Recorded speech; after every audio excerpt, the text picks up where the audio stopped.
صديقي صباح الفل وأهلا بيك في قناتي قناة سرايا عابدين للأحجار الكريمة والتحف والمجوهرات والإكسسوارات. لو سألتك يا صديقي عقلك فين اللي مسوحك اوعى تقولي في راسك. راسك دي يا صديقي عايشة عشان تاخد القرارات الغلط وبس، وكلنا كده مش انت بس. العقيق، هل العقيق فعلا يفك الضيق؟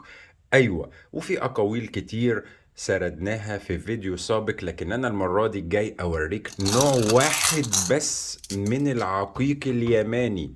العقيق فيه ميزة حلوة قوي، انه بيربط بين قرارات العقل وقرارات القلب المتخلفة اللي مسوحاك لحد بنها. وطبعا كله هيوافقني في الجزئية دي. وجاي كمان اقولك تعرف العقيق الأصلي من المزيف إزاي. الحجر الكريم له طبيعة ربانية ساحرة وبصمة ربانية. العقيق لو هيقلدوه أو هيزيفوه هيعملوه حجر من الزجاج.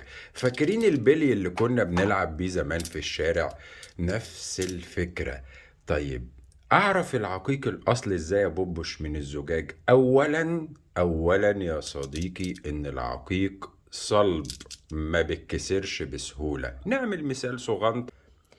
العقيق من الأحجار الصلبة يا صديقي صعبة الكسر، وفي فرق لو قدرت تكسرها بينها وبين الزجاج. شوف كده،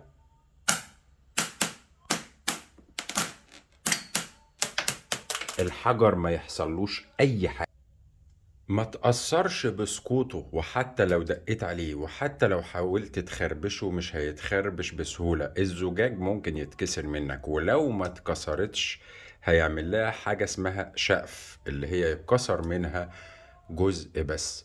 ثانيا، الحجر بينادي على صاحبه، وافتكر المقولة دي اللي انا حفظتها لك كويس. لحتى لو الحجر الكريم اصلي وما شدكش وما خطفش عينك وسحب قلبك كده، يبقى ملكش فيه منفعة اصلا، ما تشتريهوش حتى لو اصلي يا صديقي.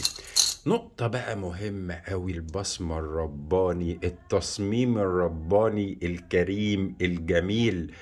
دايما هتلاقي العقيق وشه غير ظهره، يعني الرسمة اللي في الوش غير اللي في الظهر. فكرة البلية أو الزجاج العشوائي هتلاقي العشوائية في الظهر وفي الوش.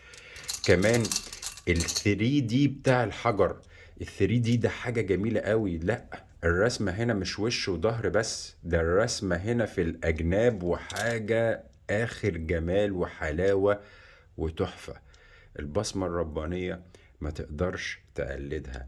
طبعا أنا عملت لك فيديو على نوع واحد من أنواع العقيق اليماني الجميل اللي ممكن نستخدمه في أحجار. طبق كده نحطه في البيت للديكور وطاقته حلوة قوي في البيت، او نعملها دلايات او نعملها خواتم.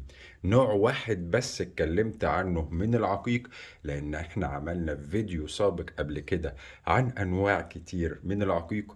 والعقيق انواعه اكتر من اننا نتكلم عليها في فيديو يا صديقي. هنحاول كل مرة نتكلم عن نوع واحد من العقيق. العقيق اليمني، العقيق الشجري، العقيق المصور، الأندونيسي، الطحلبي، عالم من الجمال الرباني. أشوفك على خير، وما تنساش إن دعمك للقناة بيخلينا نستمر بحب. صباحكم حب وجمال.